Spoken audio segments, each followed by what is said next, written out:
Pangeran Diponegoro lahir di Ngayogyakarta Hadiningrat pada tanggal 11 November 1785 dan meninggal di Makassar pada tanggal 8 Januari 1855 pada umur 69 tahun. Beliau adalah seorang pahlawan nasional Republik Indonesia. Pangeran Diponegoro terkenal karena memimpin Perang Diponegoro atau Perang Jawa pada tahun 1825 sampai 1830 melawan pemerintah Hindia Belanda. Perang tersebut tercatat sebagai perang dengan korban paling besar dalam sejarah Indonesia, dengan korban mencapai 8.000 serdadu Hindia Belanda, 7.000 pribumi, dan 200.000 orang Jawa, serta kerugian materi 25 juta gulden. Pangeran Diponegoro adalah putra sulung dari Sultan Hamengkubuwono III, raja ketiga di Kesultanan Yogyakarta. Lahir pada tanggal 11 November 1785 dengan nama mustahar dari seorang selir bernama Raden Ajeng Mangkorowati, yaitu seorang garwo ampean atau istri selir yang berasal dari Pacitan, dan ayahnya bernama Raden Mas Suroyo atau Hamengkubuwono III. Semasa kecilnya, Pangeran Diponegoro bernama Bendoro Raden Mas Antawiryo dan memiliki nama Islam Ngabdul Kamit. Menyadari kedudukannya sebagai putra seorang selir, Diponegoro menolak keinginan ayahnya untuk mengangkatnya menjadi raja. Ia menolak mengingat ibunya bukanlah permaisuri. Pangeran Diponegoro dikenal sebagai pribadi yang cerdas, banyak membaca, dan ahli di bidang hukum Islam Jawa. Pangeran Diponegoro lebih tertarik pada kehidupan keagamaan dan merakyat, sehingga ia lebih suka tinggal di Tegalrejo, tempat tinggal eyang buyut putrinya, daripada tinggal di keraton. Eyang buyut putrinya adalah permaisuri dari Sultan Hamengkubuwono I, Gusti Kanjeng Ratu Tegalrejo. Pemberontakannya terhadap keraton dimulai sejak kepemimpinan Sultan Hamengkubuwono V. Ketika itu, Diponegoro menjadi salah satu anggota perwalian yang mendampingi Hamengkubuwono V yang pada saat itu baru berusia 3 tahun, sedangkan pemerintahan sehari-hari dipegang oleh Patih Danurejo bersama residen Belanda. Cara perwalian seperti itu tidak disetujuinya.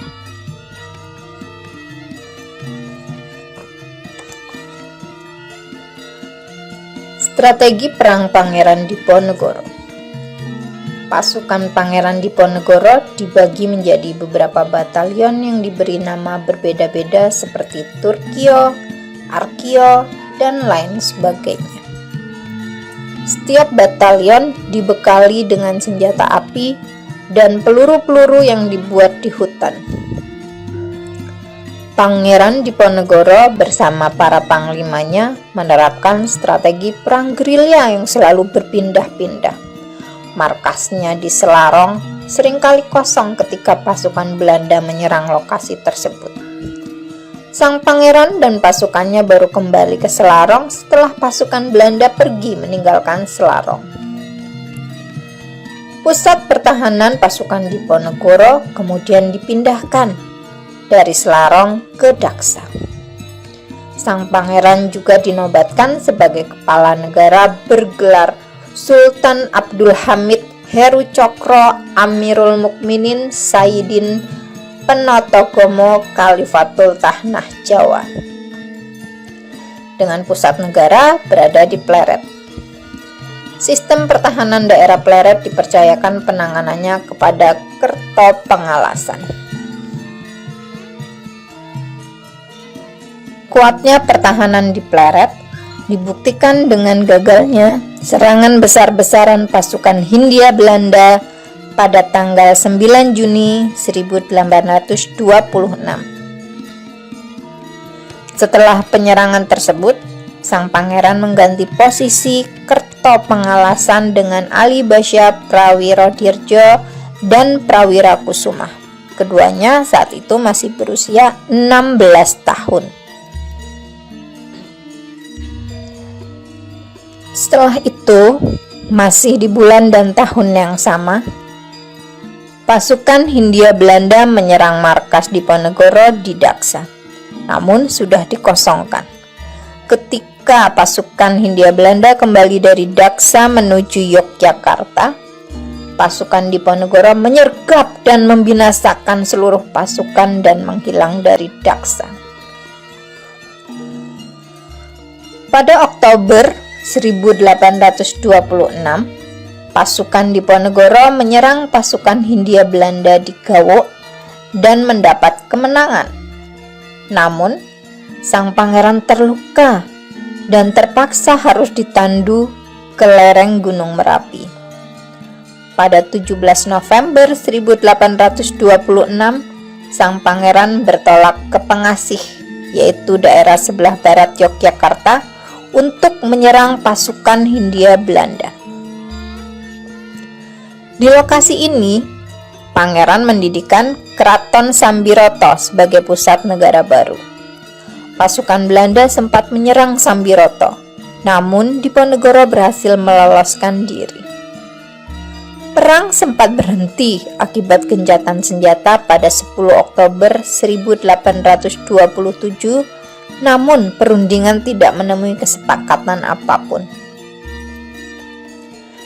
Berkat dukungan dan simpatik rakyat, pasukan Pangeran Diponegoro dapat dengan mudah memindah-mindahkan markasnya dan mendapat pasokan logistik. Selain itu, pasukan Diponegoro dikenal sangat cepat dan lincah berkat semangat perang sabilillah. Akibatnya, Hindia Belanda banyak mengirimkan jenderal, kolonel, dan mayor ke Pulau Jawa, seperti Jenderal de Kock, Jenderal Van Gien, Jenderal Holzman, dan Jenderal Bischoff. Serangan-serangan besar rakyat pribumi selalu dilaksanakan pada bulan-bulan penghujan.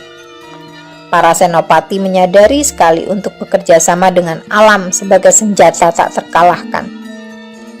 Bila musim penghujan tiba, gubernur Belanda akan melakukan berbagai usaha untuk gencatan senjata dan berunding, karena hujan tropis yang deras membuat gerakan pasukan musuh mereka terhambat. Penyakit malaria, disentri, dan sebagainya merupakan musuh yang tak tampak melemahkan moral dan kondisi fisik, bahkan merenggut nyawa pasukan mereka. Ketika gencatan senjata terjadi, Belanda akan mengkonsolidasikan pasukan dan menyebar mata-mata serta provokator. Mereka bergerak di desa dan kota, menghasut, memecah belah, dan bahkan menekan anggota keluarga para pangeran dan pemimpin perjuangan rakyat yang berjuang di bawah komando Pangeran Diponegoro. Namun, pejuang pribumi tersebut tidak gentar dan tetap berjuang melawan Belanda.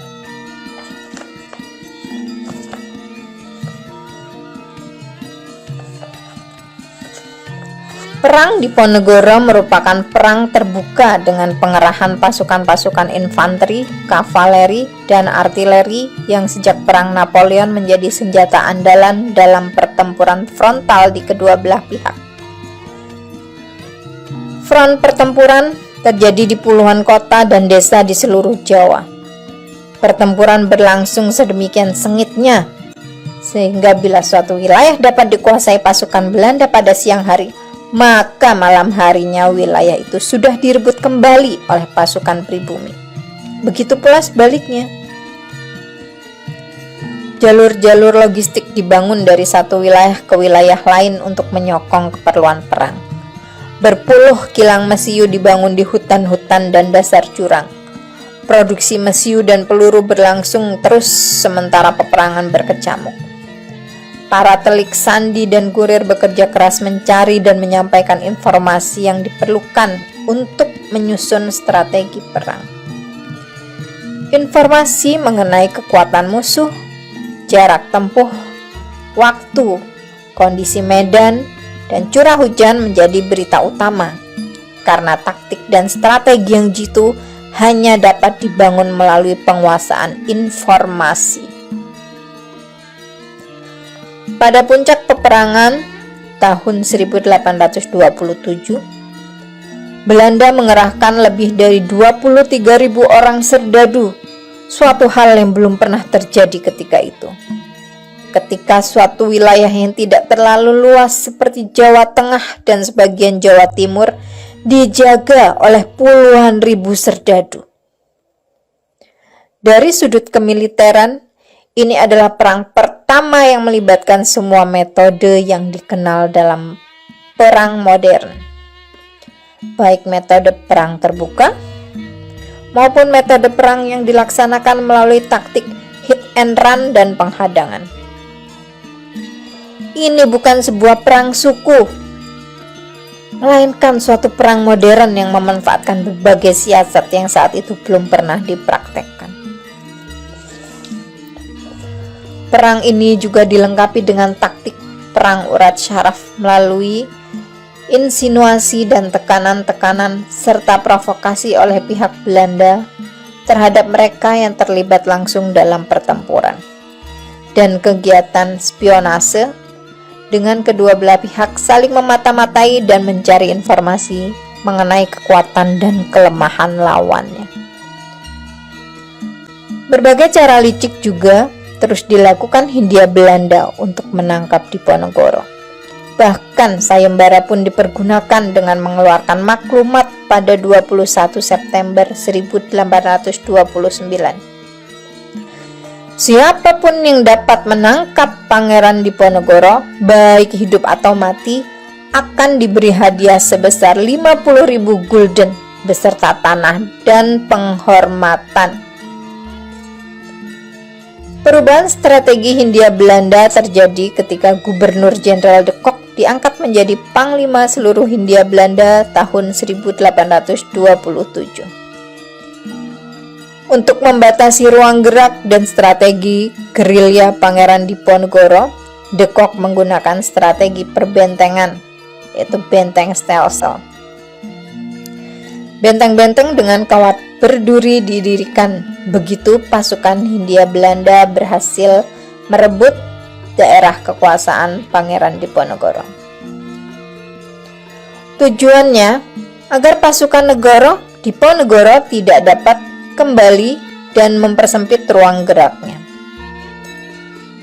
Jarak antar bentang berdekatan dan dihubungkan dengan pasukan gerak cepat. Perlawanan Pangeran Diponegoro semakin melemah sejak akhir tahun 1828. Setelah Kiai Maja, pemimpin spiritual pemberontakan, ditangkap pada tanggal 12 Oktober 1828. Kemudian menyusul juga Sentot Prawirodirjo dan pasukannya yang ditangkap pada 16 Oktober 1828. Masalah kesulitan biaya dan tertangkapnya istri sang pangeran, yaitu Raden Ajeng Retnoningsih dan putranya pada tanggal 14 Oktober 1829, juga turut menyebabkan semakin melemahnya perlawanan Pangeran Diponegoro. Pada 16 Februari 1830, Diponegoro setuju untuk bertemu dengan utusan Jenderal de Kock, yaitu Kolonel Jan Baptist Clarence, dan mengutus Kiai Pekih Ibrahim dan Haji Badarudin agar Clarence bisa datang ke Remo Kamal Bagelen di hulu sungai Cingcingguling. Pertemuan pada 20 Februari 1930 tersebut tidak menghasilkan kesepakatan, meski berjalan lancar dan akrab. Akhirnya, Diponegoro ingin bertemu langsung dengan De Kock, yang ketika itu berada di Batavia dan bermaksud menunggunya di bagian barat. Namun, Clarence menyarankan agar Diponegoro menunggu De Kock di Menoreh, dan sang pangeran tiba pada 21 Februari 1830 dan dielulukan oleh 700 pengikutnya. Ketika itu, bulan Ramadan berlangsung mulai 25 Februari hingga 27 Maret 1830. Dan Pangeran Diponegoro menegaskan kepada De Kock bahwa selama pertemuan di bulan puasa tidak akan ada diskusi yang serius dan hanya ramah tamah biasa hingga bulan Ramadan berakhir. De Kock menyetujuinya. Selama tinggal di Magelang, seluruh pasukan dan pengikut Pangeran Diponegoro ditandai dengan sorban dan jubah hitam yang diberikan oleh Clarence.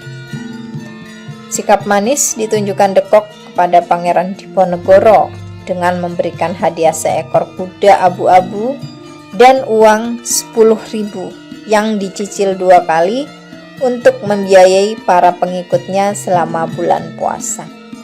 Bahkan, De Kock mengizinkan istri sang pangeran, ibunya, kedua putra dan putrinya yang masih kecil, hadir dan bergabung di Magelang. Dalam pikiran De Kock, kedatangan Diponegoro dan pengikutnya secara sukarela menunjukkan Pangeran Diponegoro telah kalah secara de facto.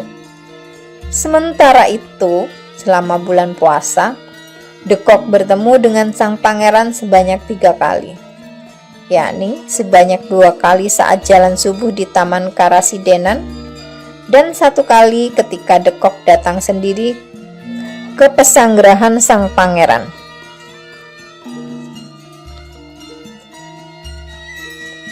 Namun, mata-mata yang ditanamkan Residen Falk di Kesatuan Diponegoro, yaitu Tumenggung Mangunkusumo, melaporkan bahwa sang pangeran tetap bersikeras mendapatkan pengakuan Hindia Belanda sebagai Sultan Jawa bagian selatan ataupun sebagai Ratu Panetek Panatogomo wonten ing tanah Jawa sedaya, atau raja dan pengatur agama di seluruh tanah Jawa atau kepala agama Islam.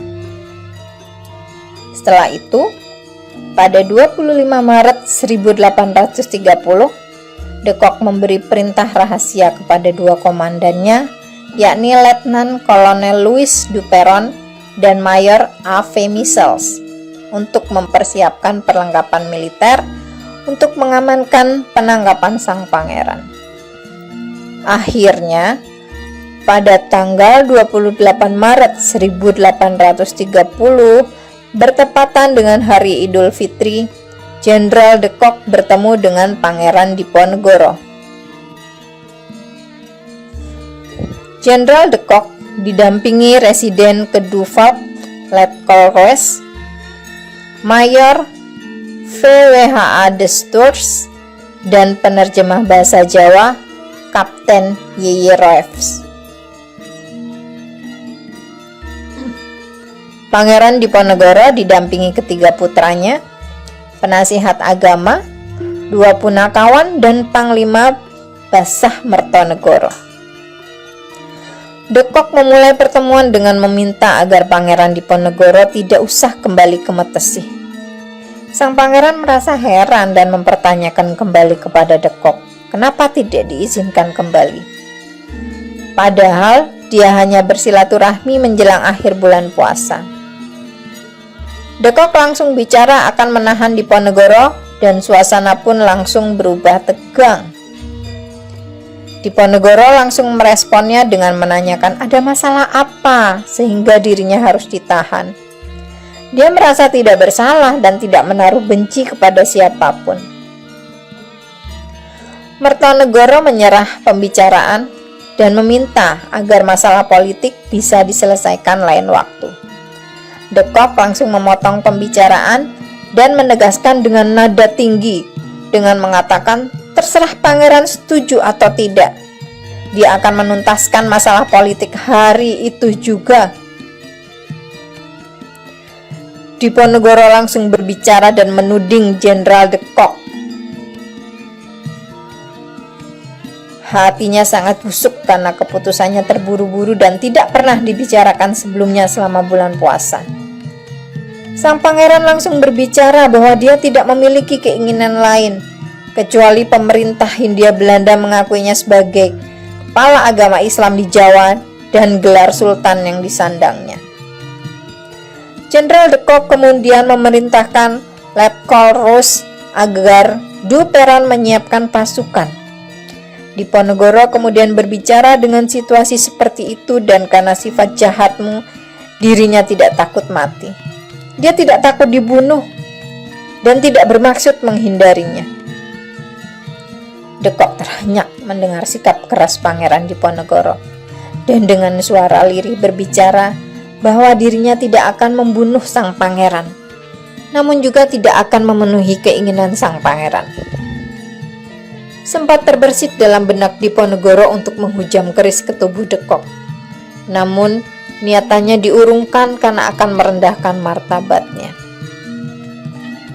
Setelah meminum teh dan menghampiri pengikutnya, sang pangeran beranjak keluar dan Pangeran Diponegoro pun berhasil ditangkap. Sang pangeran bersedia menyerahkan diri dengan syarat sisa anggota laskarnya dilepaskan. Setelah ditangkap di Magelang, Pangeran Diponegoro diasingkan di gedung Karasidenan Semarang di Ungaran. Lalu dibawa ke Batavia pada tanggal 5 April 1930 dengan menggunakan kapal Pollux. Pangeran Diponegoro tiba di Batavia pada 11 April 1830 dan ditawan di Stadhuis atau Gedung Museum Fathahillah.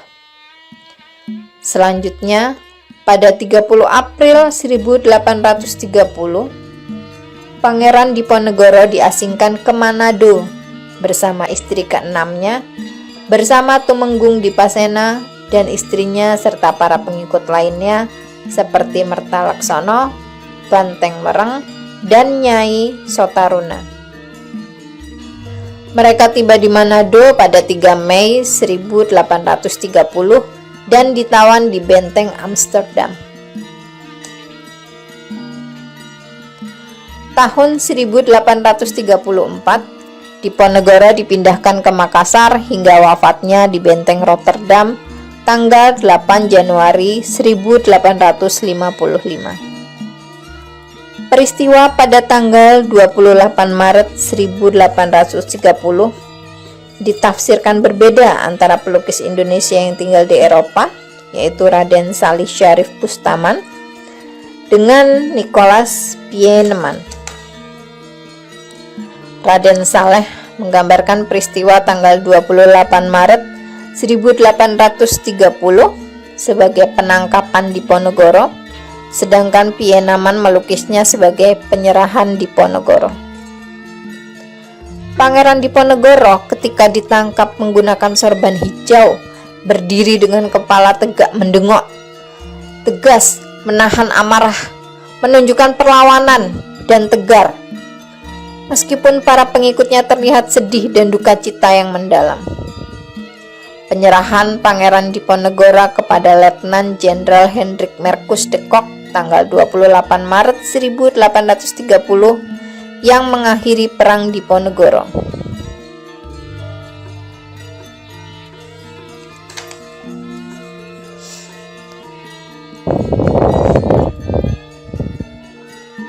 Perang melawan penjajah lalu dilanjutkan oleh para putra Pangeran Diponegoro, yakni Ki Sodewa dan Bagus Singlon, Dipaningrat, Diponegoro Anom, Pangeran Jonet, yang terus-terusan melakukan perlawanan walaupun harus berakhir tragis. 4 putra Pangeran Diponegoro dibuang ke Ambon, sedangkan Pangeran Jonnet terbunuh dalam peperangan. Begitu juga Ki Sodewa. Selama perang, kerugian Belanda tidak kurang dari 15.000 tentara, terdiri atas 8.000 tentara Belanda dan 7.000 tentara pribumi, serta kerugian materi sebesar 25 juta gulden. Berakhirnya Perang Jawa yang merupakan akhir perlawanan bangsawan Jawa yang banyak memakan korban di pihak Belanda ini, menyebabkan setelah perang jumlah penduduk Ngayogyakarta menyusut separuhnya. Mengingat bagi sebagian kalangan dalam keraton Ngayogyakarta, Pangeran Diponegoro dianggap pemberontak, sehingga konon anak cucunya tidak diperbolehkan lagi masuk ke keraton. Sampai kemudian Sri Sultan Hamengkubuwono IX memberi amnesti bagi keturunan Diponegoro dengan mempertimbangkan semangat kebangsaan yang dipunyai Diponegoro kala itu. Kini, anak cucu Diponegoro dapat bebas masuk keraton, terutama untuk mengurus silsilah bagi mereka tanpa rasa takut akan diuksir.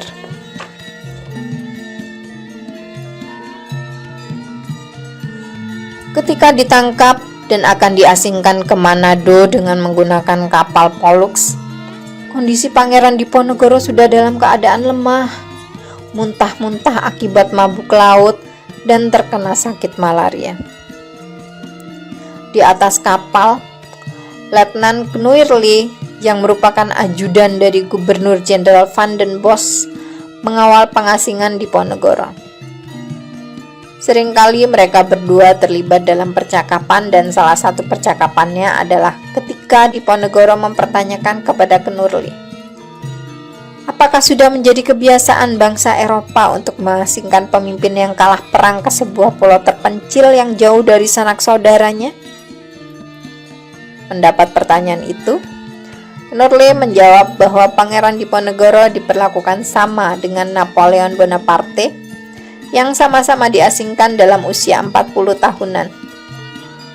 Knuirli mengatakan pemerintah Hindia Belanda tidak ingin peristiwa Napoleon yang ditangkap dan diasingkan ke Pulau Elba berhasil kabur dan memimpin perang lagi, lalu berhasil dikalahkan sehingga dibuang ke pulau yang lebih terasing, yakni Saint Helena, hingga wafat. Pangeran Diponegoro dan rombongannya, yakni istri, 2 anaknya, dan 23 pengikutnya tiba di Manado pada 12 Juni 1830. Awalnya, Diponegoro akan ditempatkan di Tondano.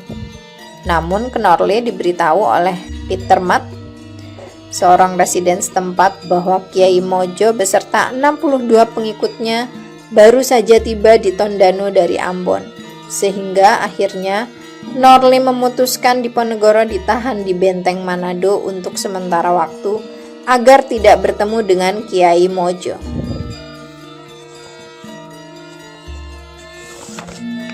Diponegoro berada di benteng Manado atau Fort New Amsterdam sejak Juni 1830 hingga Juni 1833.